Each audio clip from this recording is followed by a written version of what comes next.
कैसे हैं आप सब लोग। अगर आप इस तरीके से किसी को लव वाइब्रेशन भेजेंगे तो उनके मन में आपके लिए प्यार जागने लगेगा।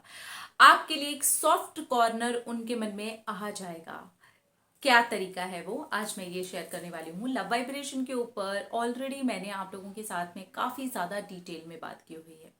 बहुत सारे लोग ये भी बोलते हैं कि वो फ्लेम की तरीके से उस एनर्जी को नहीं देख पाते हैं। नो प्रॉब्लम, आप ये समझ करके ही देखिए कि वो एक आत्मा है। वो शरीर से पहले एक आत्मा है। अगर वो आत्मा नहीं होगी तो वो एक डेड बॉडी हो जाएगी। तो इस तरीके से अगर आप देखेंगे तो आप फ्लेम भी नहीं देखते हैं, एक सोल के रूप में उसको देखते हैं, तो भी आपका जो काम है वो बन जाएगा। इसके बाद जो सबसे इम्पॉर्टेंट पॉइंट है, पॉइंट नंबर जो 1 है, आपको ये ध्यान रखना है। आप दोनों के बीच में जो भी प्रॉब्लम्स चल रहे हैं, जितना भी मनमुटाव हो, रिश्ता पूरी तरीके से खराब क्यों ना हो गया हो, चीजें एकदम वर्स्ट क्यों ना हो गई हो, सब कुछ क्यों ना एकदम तहस नहस हो गया हो, उसकी वजह से आप कितना ज्यादा तकलीफ में हैं। अगर आप बहुत ज्यादा तकलीफ में रह करके लव वाइब्रेशन भेजते हैं तो इसका जो इफेक्ट है या तो आपको बहुत देर के बाद देखने को मिलेगा और बहुत सारे केसेस में आपको रिजल्ट्स आता भी नहीं है। तो ऐसी जगह पर आप थोड़ा सा ध्यान दें कि थोड़ा पेन में खुद को रखें और ये समझें कि यार मैं एक डॉक्टर की तरह अब काम करने के लिए जा रही हूँ या जा रहा हूँ। अगर मैं खुद ही इतना ज़्यादा बीमार और दुखी दुखी फील करूँगा तो फिर मैं जा करके उनका इलाज कैसे करूँगा, या मैं अपने रिश्ते का इलाज कैसे करूँगा, या फिर जो हीलिंग पैटर्न पे मैं अभी काम करने वाला हूँ या करने वाली हूँ तो उसके ऊपर मैं काम कैसे करूँगा या करूँगी। ठीक है। इसके बाद आपको उस एनर्जी को लव वाइब्रेशन भेजनी होती है। अगर आप पेन अपने अंदर से थोड़ा कम करते हैं, अपने आप को थोड़ा सेल्फ लव से भरते हैं, अपनी थोड़ी केयर करना शुरू करते हैं, अपने आप को अंडरस्टैंड करते हैं, अपने साथ एक ब्यूटीफुल कनेक्शन बैठा के रखते हैं, तो ये थोड़ा इजी भी हो जाएगा और ये बहुत जल्दी भी आपके लिए वर्क करेगा। अब आपको इसके बाद इस एनर्जी को एक सोल की तरीके से देखना है और ये समझना है कि मैं इस सोल से उस हर एक चीज के लिए माफी मांगती हूँ जो मुझे पता भी है मैंने की है और नहीं भी पता है, जाने में हो गई है, अनजाने में हो गई है, मिस्टेक हो गई है। इसी वजह से वो सोल जो है वो पलट करके मेरे ऊपर इस तरीके से वार कर रहा है या कर रही है, मुझे तकलीफ हो रही है उस चीज से। तो इस चीज को ध्यान में रख करके आपको सॉरी बोलना है।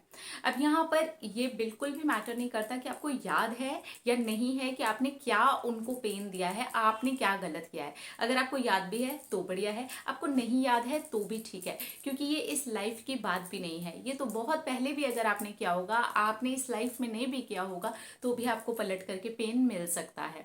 तो यहाँ पर हम हीलिंग करते हैं इस सोल के साथ में, इस सोल की यानी कि हमारा जो सोल है उसके साथ में सामने वाले सोल की। और यहाँ पर ये काम भी ऐसे करता है क्योंकि हम जो एनर्जीज है ना वो सब एक ही हैं।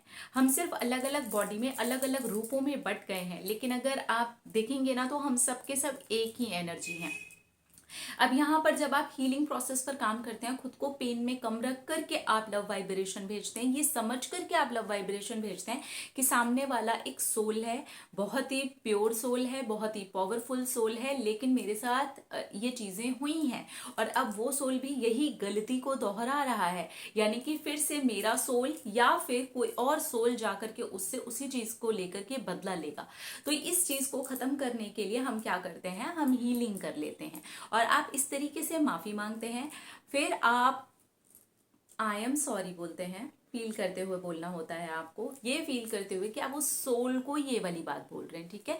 आप जितना ज्यादा फीलिंग रखेंगे, इसीलिए उसके पहले आपका पेन में होना बहुत कम है, क्योंकि आप जिस भी वाइब्रेशन के साथ में उस चीज को कर रहे हैं ना, यानी कि बहुत दर्द में है। बहुत सारे लोग लव वाइब्रेशन को ऐसे भेजते हैं, हम बहुत रो रहे हैं, हमारे आंसू टपक रहे हैं, हम बहुत दुखी हैं और अब हम लव वाइब्रेशन भेज रहे हैं। नहीं, आपको लव वाइब्रेशन अगर आप हील्ड हैं, अच्छा फील कर रहे हैं, फिर भी आप भेजते हैं तो बहुत सारे केसेस में ऐसा होता है कि हमें रोना आ जाता है।